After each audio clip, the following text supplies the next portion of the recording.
Assalamualaikum warahmatullahi wabarakatuh. Kalau nggak ada nasa manso, maka orang selalu berpikir, pokoknya yang penting ikut Nabi. Nah itu bahayanya kalau Anda tidak tahu detail, jangan-jangan syariat yang kamu ikuti itu syariat yang sudah berstatus mansukhoh, telah dicabut. Dan itu banyak. Makanya kata Sayyidina Ali ketika ada orang ngajar nggak tahu nasa manso, halakta wa ahlakta, kamu rusak dan merusak orang lain. Seperti tadi pernah ada kawin itu satu turunan, yaitu era Nabi Adam. Masa kita sekarang kawin sama satu turunan, kan nggak mungkin, ya kan? Pernah ada membumi hanguskan orang kafir, yaitu syariatnya Nabi Nuh, itu dihapus oleh syariatnya Nabi Ibrahim dulu. Yaitu Nabi Ibrahim menghentikan apa? Faman tabi'ani fa innahu minni wa man asoni fa innaka ghafurur rahim.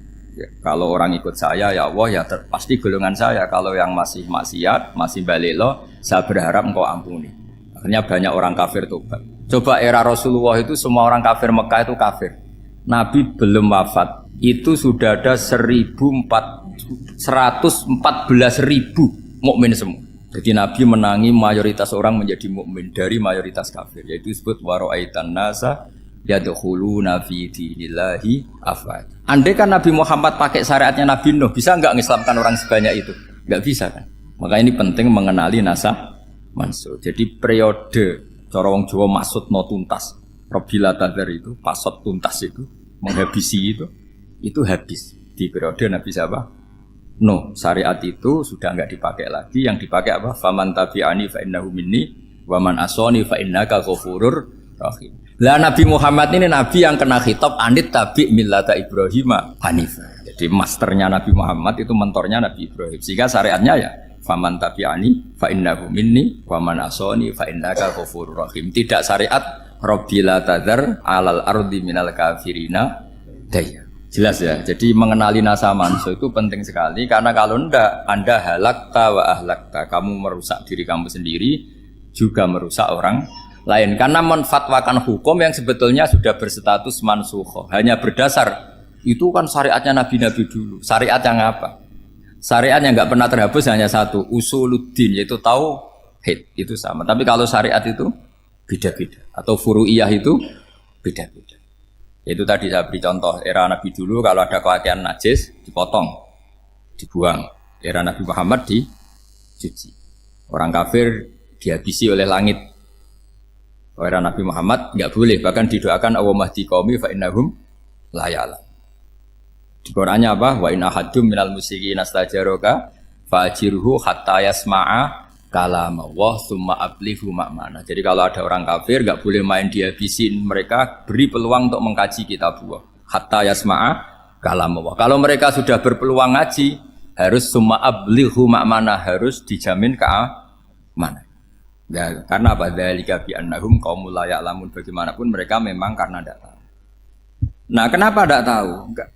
Karena tadi mereka tertutup oleh kultur yang beratus-ratus tahun. Mbah-mbahnya mereka menyembah batu, menyembah berhala. Ya tahunya itu ya Tuhan. Bagaimana Anda bisa menjelaskan sesuatu yang sudah beratus-ratus tahun kan tidak gampang. Maka ada periode dimaklumi. Apa? Kalau era sampean kan, mosok waktu disembah saking gobloknya orang. Kamu lahir kan sudah nyembah Allah, tidak nyembah batu. Bayangkan kalau kamu jadi mereka. Wong perut kamu saja disuruh makan pizza sakit kok. Karena saking lamanya makan sambal kan gitu. Kamu bilang perempuan Indonesia saja cantik kok, saking lamanya jadi orang Indonesia. Padahal orang Indonesia tanyakan orang Eropa, cantiknya di mana? Kamu lahir di Afrika, bilang orang Afrika itu cantik, tanyakan orang Eropa, cantiknya di mana? Hitam gitu kok. Jadi orang itu pasti terkooptasi oleh sekelilingnya. Orang Afrika akan bilang wanita Afrika itu cantik. Coba tanyakan orang Eropa, cantik apa enggak?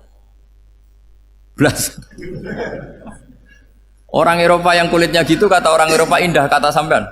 Koyok anaknya kebo katanya kuda jadi. Jadi orang itu akan terkooptasi oleh sekelilingnya.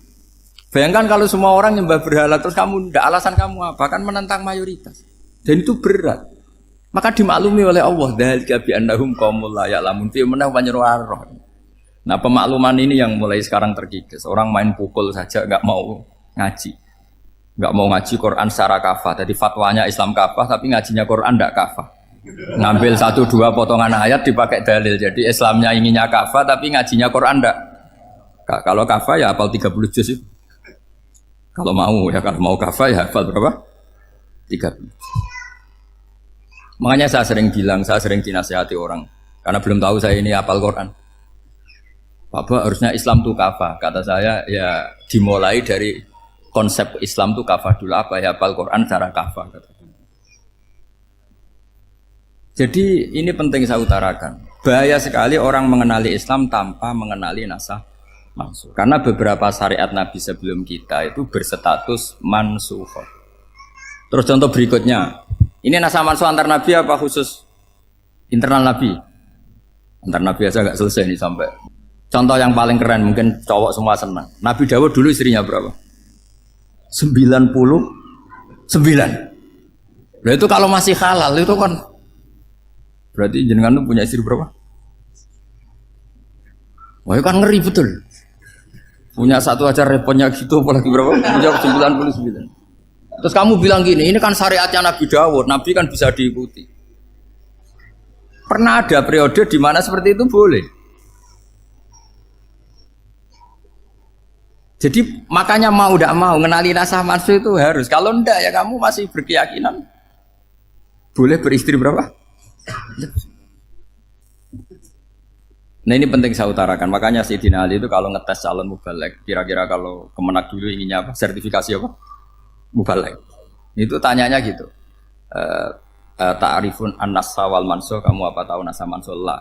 Jawabnya Sayyidina Ali, halak tahu ahlak tahu, kamu orang yang rusak. Karena tadi takutnya ada syariat yang sudah mansukh dipakai. Itu tadi misalnya kita ini tidak umatnya Nabi Nuh, tapi pakai syariat Robbila tadar alal ardi minal kafirina.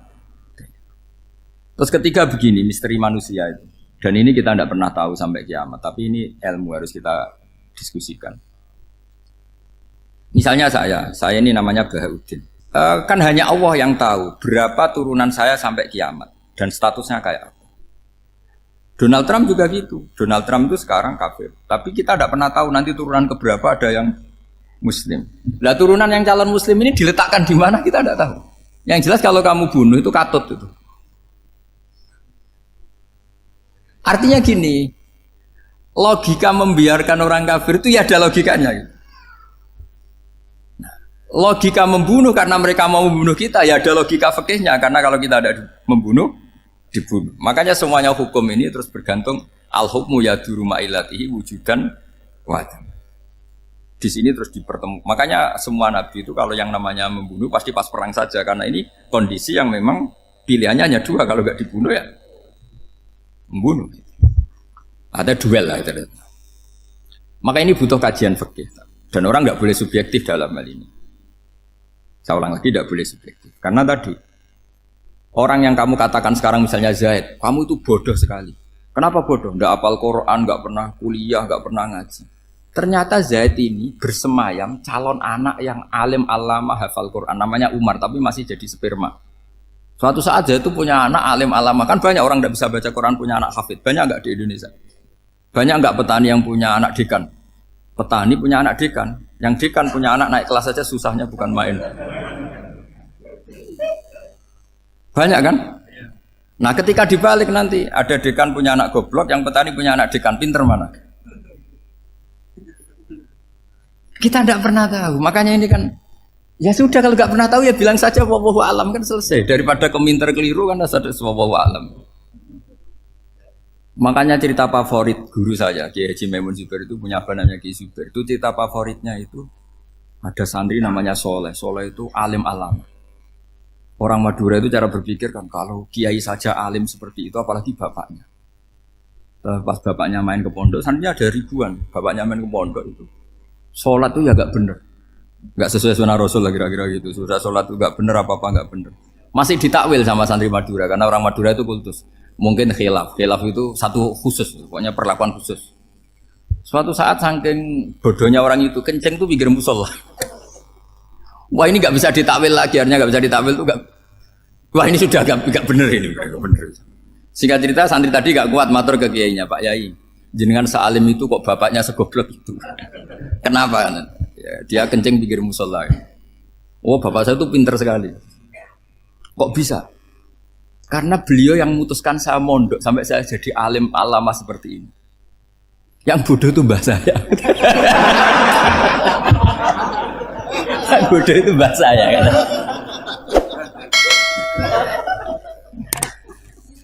Artinya gini, sekarang misalnya Anda dekan, atau Anda rektor, atau Anda profesor, atau Anda kiai top, mubalek kondang.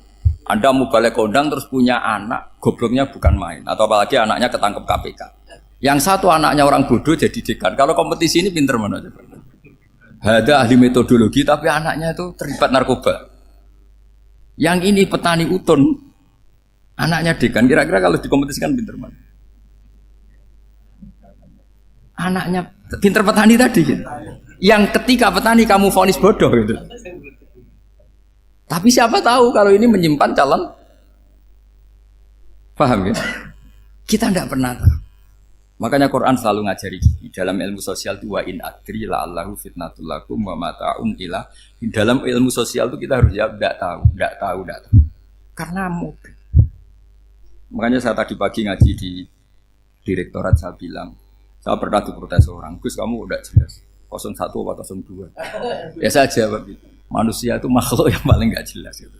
Sekarang soleh suatu saat bisa saja nggak soleh. Yang sedang nggak soleh suatu saat soleh. Sesuatu yang mungkin rubah kok kamu fanatik itu gimana? Nalarnya itu gimana? Coba kita tahu dulu Wahsy itu pembunuh Hamzah, akhirnya mati mukmin ya enggak? Padahal orang yang sangat dibenci Rasulullah karena membunuh Sayyid siapa? Hamzah. Sa'labah yang tukang itikaf di masjid akhirnya su'ul Fatimah. Kita enggak pernah. Nah kalau enggak pernah tahu ya enggak usah terlalu fanatik biasa. Kayak jenengan seneng saya itu ya saya enggak tahu sampai kapan ya. Saya seneng sampean sampai kapan ya enggak tahu. Kayak suami istri. Pas nikah harmonis bulan madu sampai kapan berarti. Yang jelas paling awet itu pasangan jelek itu pasti nggak awet. Makanya jadi guyonan tuh. Pasangan tuh jangan baik-baik gak awet. Kalau jelek itu awet. Ternyata maksudnya cantik sama ganteng. Itu suatu saat pasti jadi jelek. Yang jelek sama jelek pasti jelek terus. Makanya jadi guyonan.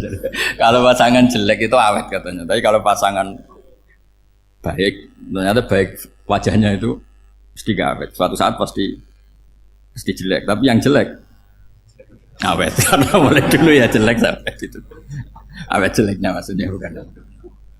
Ya jelas ya. Jadi saya mohon sekali ini ilmu. Sampai ndak urusan ini bukan urusan cocok ndak cocok tapi ilmu. Ilmu harus kita dengar bahwa syariatnya para nabi itu yang sifatnya furu'iyah, tidak usuliyah, tidak tauhid itu potensi rubah. Sehingga mengkaji nasab mansukh itu satu keharusan seorang ulama. Makanya setiap ada syariat nabi hal hadis syariah mu'abbadah amla, mansukha amla. Karena potensi itu tinggi.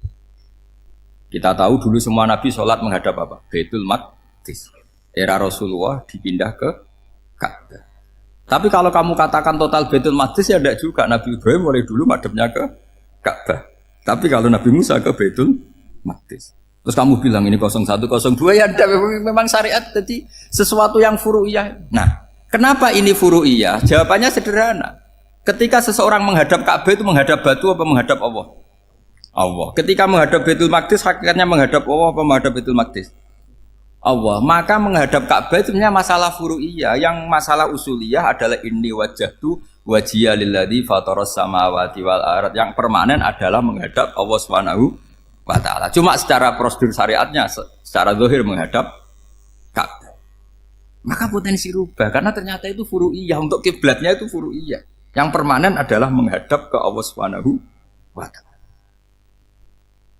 Ini pentingnya. Jadi terus sekarang masih antar nabi apa di internal nabi?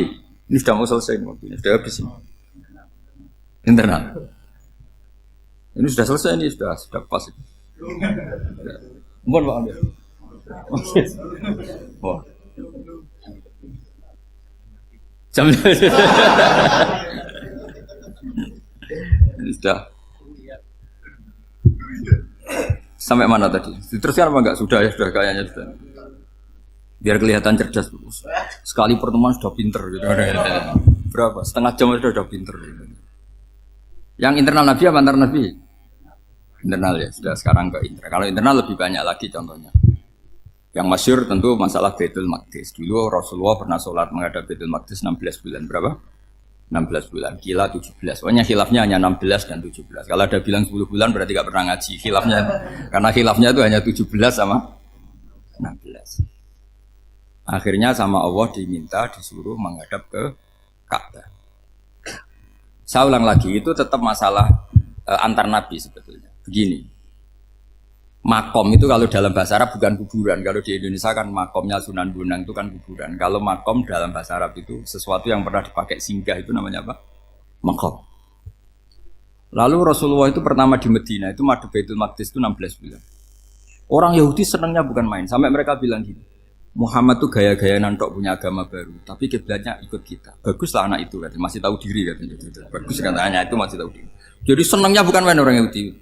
Karena kiblatnya Muhammad sama dengan mereka. Ya tentu mereka jangkar Muhammad, bukan Sayyidina Muhammad atau Rasul Muhammad karena mereka masih gak iman. Nabi itu ya agak tersiksa karena beliau secara gen turunan Nabi Ibrahim dan kiblatnya Ibrahim itu Ka'bah. Agak tersiksa tapi sami'na wa ata'na tetap madhab ke Baitul Maqdis berapa? 16 bulan. Suatu saat Nabi Muhammad itu disuruh madhab Ka'bah. Ini dengerin. Akhirnya madhab ke Ka'bah. Apa yang terjadi? Orang Yahudi komentar gini, Muhammad itu gimana?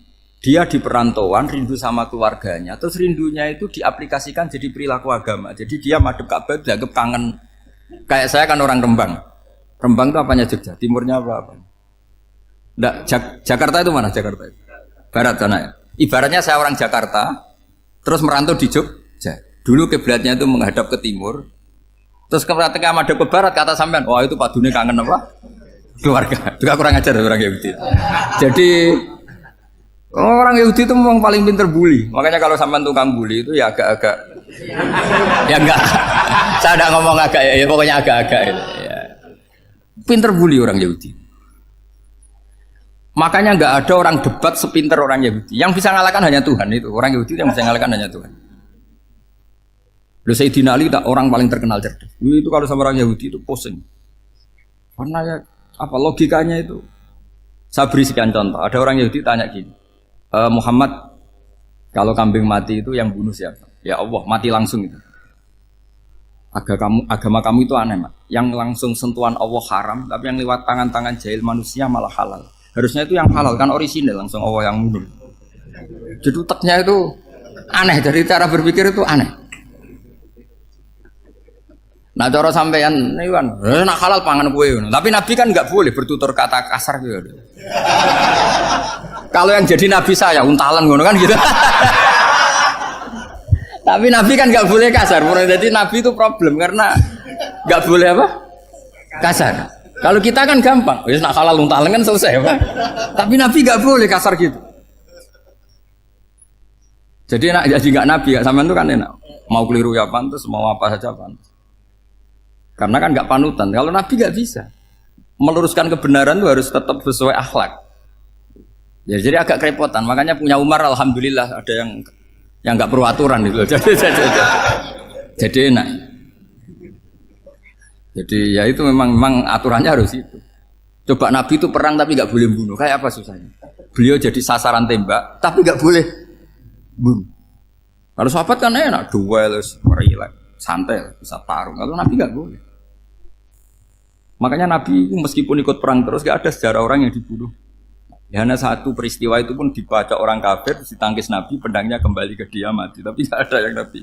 Karena Nabi kalau pembunuh nanti itu terus kayak pendekar kan, yang susah juga punya Nabi kok. Habis perang saya Nabi tanya, Muhammad habis serang berapa? 1000. Ya repot juga punya Nabi mantan apa? Pembunuh, meskipun yang dibunuh orang kafir, tapi kan kayak apa ya? Fitrah manusia itu akan menolak kepemimpinan orang yang gitulah pokoknya nggak bisa diterangkan itu. Makanya Nabi itu nggak pernah bunuh, meskipun kayak apa musuhnya, tapi nggak pernah bunuh. Untungnya di sekeliling orang-orang yang tadi. Jangan bilang tuh suka bunuh ya, pokoknya perang gitu ya. Perang dengan bunuh itu beda loh ya. Kalau perang itu fair apa? Fair. Sampai mana tadi? Nabi Ibrahim ya tadi. Makom tadi saya ulang lagi. Nabi Muhammad menghadap ke Baitul Maqdis itu hanya Allah nuruti. Ini loh Nabi betul. Tahu betul bahwa di antara syariat adalah Baitul Maqdis karena semua Nabi pernah berkiblat Baitul Maqdis. Tapi Nabi ketika menghadap ke Ka'bah, Nabi juga dibilangin sama Allah. Ini loh syariat yang benar karena Ka'bah juga kiblat sing a'taku, lebih tua ketimbang Baitul Maqdis. Maka disebut Ka'bah Atiqah. Ilal Baitil Atiq. Kalau Quran bahasakan Ka'bah apa? Wal yatawafu bil Baitil Atiq. Atiq itu tua sekali. Ya sudah. Ketika berstatus tua itu orang Yahudi seneng, mergo roh kelirune Muhammad. Mereka nantang, Muhammad ayo debat terbuka. Nabi rawuh. Bagaimana Anda bilang Ka'bah itu kiblat tertua? Wong Ka'bah itu pertama yang menghadap sana itu ya kamu. Semua Nabi menghadapnya ke Baitul Maqdis. Terus Nabi Muhammad mulai berargumentasi ilmiah tadi. Enggak, Ka'bah itu kiblatnya Ibrahim. Jadi Ibrahim dulu itu yang mulai dulu kiblatnya itu di Ka'bah. Terus orang itu tanya, buktinya apa? Terus dijawab, fihi ayatum bayinatum maqam Ibrahim. Ternyata di situ ada jejak kakinya Nabi Ibrahim, yaitu batu yang diinjak beliau ketika bangun Ka'bah. Itu argumentasi ilmiah. Lah barang orang Yahudi kehilangan ilmu, itu gobloknya orang Yahudi. Makanya yang bisa mengalahkan Yahudi hanya Allah Subhanahu wa taala. Wong Ibrahim saja golongan kita, pengikut kita. Ibrahim itu pengikut Yahudi. Wah, itu Nabi mulai senyum-senyum, mulai tertawa-tawa. Wah, itu goblok, orang terdidik. Karena itu ibaratnya kayak kamu bilang Soekarno itu pengagum Puan Maharani. Kira-kira seperti itu. Soekarno itu pengikut Puan. Karena Yahuda itu Yahuda bin Yakub bin Ishak bin Ibrahim. Saya ulang lagi ya, nasabnya Yahudi ya Pak. Yahuda bin Yakub bin Ishak bin Ibrahim. Jadi Ibrahim itu mbah keempat dari Yahuda. Tapi karena mereka kalah debat, Ibrahim itu pengikut Yahudi, itu sama dengan bilang apa? Soekarno itu pengikut Puan Maharani. Itu kan jadi aneh. Atau Gus Dur pengikut Mbak Yeni, atau Basim Masari pengikut Mbak Yeni, itu kan aneh. Wah, akhirnya sama Allah diingatkan. Makanya ada ayat ha antum haula hajatum fi malakum bi ilm falimatu hajuna fi ma laysa lakum bi ilm. Perjanjian debat ini semuanya harus ilmiah. Tapi kenapa perdebatan Anda malah ndak ilmiah? Karena orang Yahudi iftadohu, malu semua. Wah, semuanya Muhammad itu satu-satunya kekalahan orang Yahudi. Tapi ayat-ayat seperti ini itu enggak populer. Ayat ha antum haula hajastum fi malakum bi ilm falimatu hajuna fi ma laysa lakum bi. Jadi Islam, betapa hebatnya Islam. Kita debat ini ilmiah, kenapa sekarang jadi tidak ilmiah? Yaitu kamu mengatakan Ibrahim itu pengikut Yahudi, padahal Ibrahim dengan Yahudi itu dulu Ibrahim. Makanya Islam kalah, man. Tapi tetap ra Islam. Tapi nah, makanya terus Ka'bah dibuktikan ketuaannya lewat apa? Fihi ayatum bayinatum maqamu Ibrahim. Itu bukan makom kuburan. Karena makamnya Nabi Ibrahim tetap Hebron, tembuti Palestina. Kira-kira itu Palestina. Jari Israel yang Israel, bola menang di. Jari Israel yang Israel, jari Palestina yang. Saya pernah ziarah ke sana di Hebron, di makamnya Nabi siapa? Ibrahim.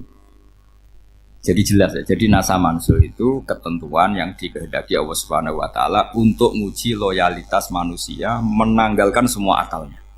Makanya saya mohon sekali siapapun yang ngaji saya dimanapun, sekali-kali manusia itu harus menanggalkan akal. Sekali Anda pakai akal, maka Anda akan ingkar dengan nasa mansuh. Nasa mansuh itu hukum yang direvisi, yang dibatalkan. Makanya orang Yahudi lagi-lagi pinternya orang Yahudi. Merovokasi orang-orang yang Islamnya belum kuat, diprovokasi gini. Ungzuru ila Muhammadin tahayyara fi din yukhillu yawman wa yuharrimu ukhra. Lihat itu Muhammad, dia kebingungan cara beragama. Kadang bilang A, besok bilang B. Jadi nasa mansuh dianggap satu bentuk kebingungan, gak kurang ajar. Wah, akhirnya sebagian orang yang murtad. Makanya nasa mansuh itu satu peristiwa yang menjadikan banyak orang murtad. Karena diprovokasi orang Yahudi bahwa itu bentuk kebingungan Muhammad. Akhirnya terus saya qulu sufaha'u minan nasi ma wallahum an qiblatimul lati kanu 'alaiha. Kelirunya orang Yahudi adalah ternyata nasa mansuh yang dipilih Rasulullah itu semuanya ada di Taurat dan Injil. Termasuk di Taurat dan Injil disifati dan Nabi yusolli ilal kiblatin, bahwa Nabi ini akan bersolat dengan dua kiblat. Makanya tetap ditantang. Qul fa'tu bitaurati fatluha in kuntum shadiqin. Kalau kamu tidak percaya bahwa saya ini orisinil, ayo bareng-bareng mengkaji Taurat. Tapi mereka tidak siap mengkaji Taurat. Karena Taurat semuanya mendukung Rasulullah Muhammad SAW. Fatluha in kuntum shadiqin. Makanya ini penting sekali ngaji. Jadi perdebatan itu macam-macam. Dan itu pinternya orang Yahudi. Ungzuru ila Muhammadin tahayyara fi dini yukhillu yawman wa yuharrimu ukhra. Ini penting sekali. Makanya nasa mansuh itu uji loyalitas. Itu Imam Malik kalau mencontohkan ke Imam Syafi'i. Saya berisikan contoh fikih. Ini saya melanggar waktu ini. Ini sudah saya yang tidak mengesahkan diri saya. Ya misalnya ini ya, ini kertas saya bawa ya, ini kertas saya bawa. Terus ini tak kasih uang misalnya. uang 100.000. Atau kalau contoh Imam Syafi'i dulu dididik Imam Malik begini. Ya Syafi'i, kalau kamu punya 2 budak, 2 pembantu, kalau dulu kan masih ada budak, 2 pembantu lah kira-kira. Seneng mana, yang cerdas sama yang goblok? Seneng yang cerdas. Kalau yang nurut sama yang bantahan, seneng yang nurut. Nah, yang nurut itu yang goblok. Makanya tinggal dibalik saja. Kamu tak beda ya. Seneng mana punya istri yang cerdas apa yang goblok? Coba jawab. Atau ibu-ibu, mbak-mbak ini, seneng mana punya suami yang cerdas atau yang goblok?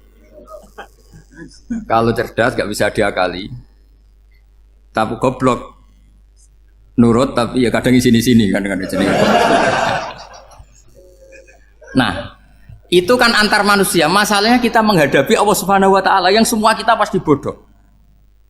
Kita menghadapi Allah Subhanahu Wa Taala yang semuanya kita pasti bodoh. Allah jelas ngendikan wa kanal insanu dzaluman. Jauhlah manusia itu banyak dolimnya. Dolim itu sifat mubalaghah. Kalau orang dolim sekali dolim, kalau sering zalum, kalau jahil biasa jahil, kalau banget jahili jahul. Bahasa Arab kan gitu memang. Ghafir pengampun biasa, kalau ghafur selalu mengampuni. Syakir, makanya sifatnya Allah Taala ikut wazan faul semua. Ghafur, syakur, atau diikutkan wazan faal. Kalau goblok biasa jahil, goblok banget jahal kan gitu. Kafir biasa kafir, kalau kafir banget kafar. Ya, jadi wazan balagha itu bisa faal, bisa faul ya. Kafirin, kafar atau kafur. Paham ya?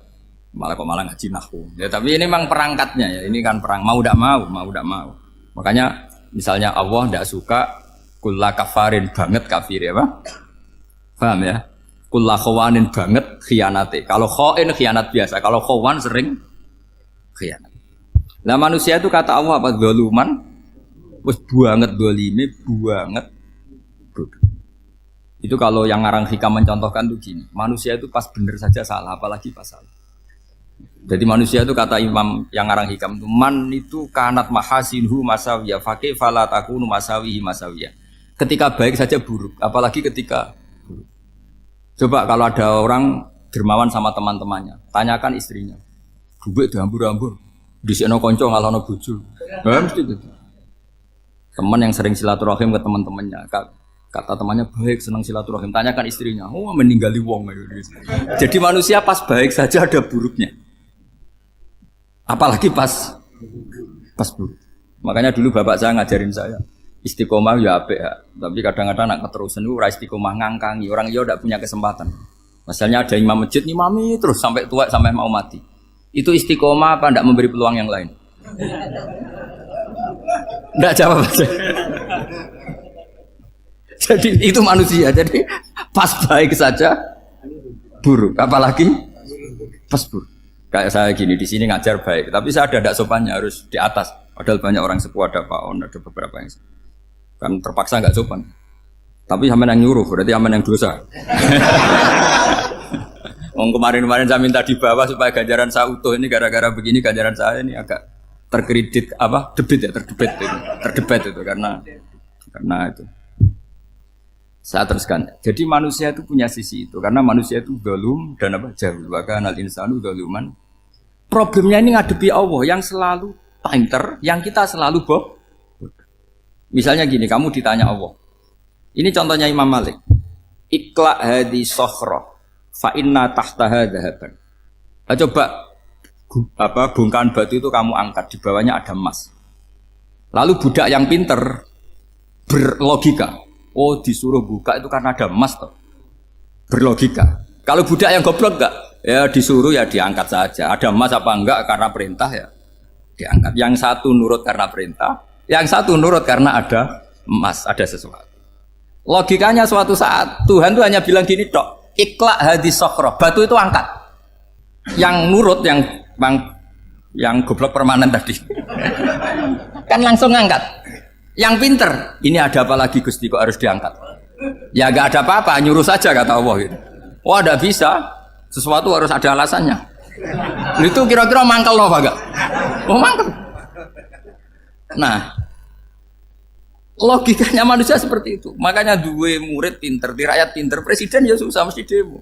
Goblok ya susah di sini uang. Ini kan nggak ada pilihan. Memang manusia itu nggak ada pilihan. Nah sekarang masalahnya gini di fikih ini, saya kembali lagi ke fikih. Pertanyaannya secara fikih begini, misalnya iddah. Iddah itu seorang perempuan ditinggal mati suaminya atau ditinggal atau cerai. Itu kan ada namanya apa? Iddah. Iddah itu memastikan apa tujuannya? Memastikan rahim itu steril dari mani atau sperma zaut awal. Supaya nanti kalau dinikah orang lain tidak terjadi ikhtilatul ansab, nasab. Oke, berarti iddah kita beri argumentasi secara ilmiah li baro'atir rohmi. Jadi misalnya Zaid menceraikan istrinya Sri dalam keadaan masih bisa haid. Iddahnya 3 kali masa suci. Wal mutallaqatu yatarabbasna bi anfusina salasata quru. Lalu karena secara teori medis kalau haid berarti bukti tidak hamil. Apalagi kalau haidnya terulang-ulang sampai 3 kali pasti tidak hamil. Sehingga kalau nanti dinikahi orang lain pasti kalau ada anak ya anaknya zaud sani atau zaud kedua. Berarti alasan iddah li baro'atir rohmi. Oke, kita sok pinter, sok bijak. Pertanyaannya adalah, sekarang sudah baru 1 bulan, suaminya di Malaysia, nggak pernah ngumpuli. Dicek di medis juga berbukti tidak hamil. Apakah boleh tanpa iddah? Semua ulama mengatakan tidak boleh. Tapi ini kan rahimnya jelas bersih. Ya karena iddah itu nuruti perintah pangeran, pokoknya tetap iddah. 3 kali masa suci. 3 kali masa suci atau masa haid. Itu ada perdebatan ulama. Tapi kan ini terbukti bersih, Gus. Meskipun terbukti bersih, kata Allah harus iddah 3 bulan atau berapa? Kira-kira 3 bulan, 4 bulan, ya tetap harus iddah. Kowe milih mana? Sok pinter, Gusti. Berhubung ini, pangeran mbok terangno gitu. Berhubung. Jadi Tuhan apa mbok wari? Berhubung Gusti. Ini jelas steril dari sperma zaut awal. Enggak usah iddah Gusti. Sama aja kamu disuruh majikan kamu ikhla hadis sakhra. Berhubung enggak ada apa-apa, enggak usah ya. Kira-kira mangkel ndak budak yang seperti itu? Mangkel. Maka dibutuhkan kebodohan dalam beragama. Betul itu memang. Makanya Nabi itu unik. Pernah bilang itu gini. Aksaru ahlil jannah al-buhu. Aki-aki penduduk swarga itu al-buhu. Wong goblok-goblok. Maksudnya goblok yang jenis ini. Bukan goblok betulan. Maksudnya goblok jenis ini itu ya tetap pinter. Tapi pinternya dibuang. Pura-pura goblok demi samina. Jadi saya misalnya kok pinter. Pinter dan goblok tadi. Sekaligus. Pinter dan goblok. Ya bah, ikhla hadis sokhra fa inna tahta hadaban. Tak angkat karena saya tahu di bawah ada emas. Tapi di hati saya sajane ya mergo perintah. Suatu saat kalau disuruh Allah ikhla hadis sokhra, perintah ya tak angkat. Ya sudah. Jadi ya pinter ya goblok.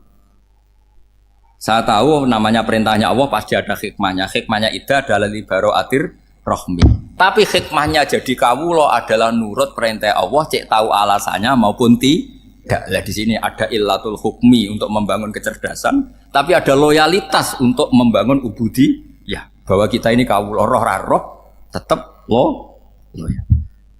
Makanya tadi pagi saya cerita Sayyidina Umar. Sayyidina Umar kayak apa cerdasnya? Tapi tetap ubudi ya.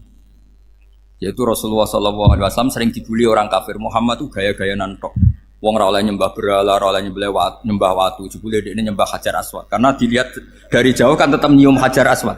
Coba kalau kamu lihat dari jauh, kamu sujud dari jauh kan kayak sujud sama batu. Makanya Sayyidina Umar karena orang kafir masih cara berpikir gitu, tiap nyium Hajar Aswad itu komentar gedumel. Alim tu annaka hajarun la tadurru wa la tanfa. Walau la anni ra'aitu Rasulullah qabbalaka ma qabbal. Aku roh nak watu, raman doroti, raman faati. Kalau saja saya tidak melihat Nabi nyium kamu, saya tidak sudi nyium kamu. Jadi tidak berdoa, doa mustajab itu tidak berutu. Karena apa? Umar tahu ini masalah secara tauhid. Kalau saya doa depan Hajar Aswad nanti dikira syirik karena berdoa di depan batu. Tapi kalau saya tidak nyium, nyulayani sunnah Rasul, yaitu nyium Hajar, wis tengah-tengah nyium sambil gerutu, itu sudah kompromi. Ya nyium tapi gerutu. Kayak apa? Makanya ya cerdas tapi ya goblok tadi ya cerdas. Itu uniknya Rasulullah. Jadi muji orang pintar ya sudah langit. Tapi Nabi pernah dalam satu hadis mengatakan aksaru ahlil jannah al-bulbu. Aki-aki penduduk swarga itu orang bodoh. Artinya orang bodoh itu bukan bodoh betulan. Kan? Dia meninggalkan akalnya demi loyalitas ubudi. Untuk menutup itu bukti begini. Perang Badar itu perang yang nggak mungkin dimenangkan umat Islam karena orang kafir itu 1000 dengan pasukan full dengan peralatan perang full. Rasulullah itu tahun kedua Hijriah itu pasukannya hanya 313. Itu pun pedang itu untuk orang 5 itu hanya ada pedang 1. Jadi kalau mau dibaca orang sih kamu milih pedangnya aku. Itu kan nggak kebayang perang dalam keadaan seperti itu. Jadi mesti kalah, orang kok mungkin kalah mesti. Tapi Nabi tetap bilang, saya ini disuruh Allah perang, ya harus berangkat. Yaitu perang Badar. Kata para sahabat, ya Rasulullah ini nggak masuk akal, sudah nggak usah perang, ini nggak masuk akal, mau setor nyawa. Sudah gitu dadaan, nggak ada persiapan. Lucunya apa? Sahabat itu ketika Nabi tetap berangkat. La akhrujanna walau waqti. Nabi menginginkan saya tetap berangkat meskipun sendi. Setelah Nabi berangkat sekian meter, tuh sahabat ikut semua. Kata Nabi, lah kamu kok ikut? Ya ikut saja. Kata kamu mesti kalah. Ya anggap saja setor nyawa. Demi loyalitas pada jenengan. Itu makanya nggak ada periode sebaik periode sahabat. Tapi yang gerutunya jalan. Karena gerutu ini bawaan ilmiah. Makanya kita loyal sama presiden. Tapi yang nggak cocok ya gerutunya jalan. Tapi bawaan mencintai Indonesia tetap jaga stabilitas. Itu bawaan cinta Indonesia, bukan cinta pejabatnya kadang. Gerutunya jalan. Tapi bawaan loyal sama Indonesia tetap mengaku. Bawaan loyal sama Rasulullah tetap ikut perang. Bawaan akal karena nggak masuk akal ya gerutu. Dan itu uniknya Quran itu mengapresiasi itu dan dianggap nggak masalah. Saya bacakan ayatnya. Kama akhrajaka rabbuka min baitika bil haqq wa inna fariqam minal mu'minina lakarihun yujadilunaka fil haqqi ba'dama tabayyana ka'annama yusaquna ilal mauti wa hum yanzurun. Peristiwa Badar ada peristiwa kamu itu keluar untuk perang. Sahabat kamu ngikuti, tapi mereka lakarihun, enggak senang sebetulnya. Karena enggak masuk akal. Ya geremeng tapi ya derek.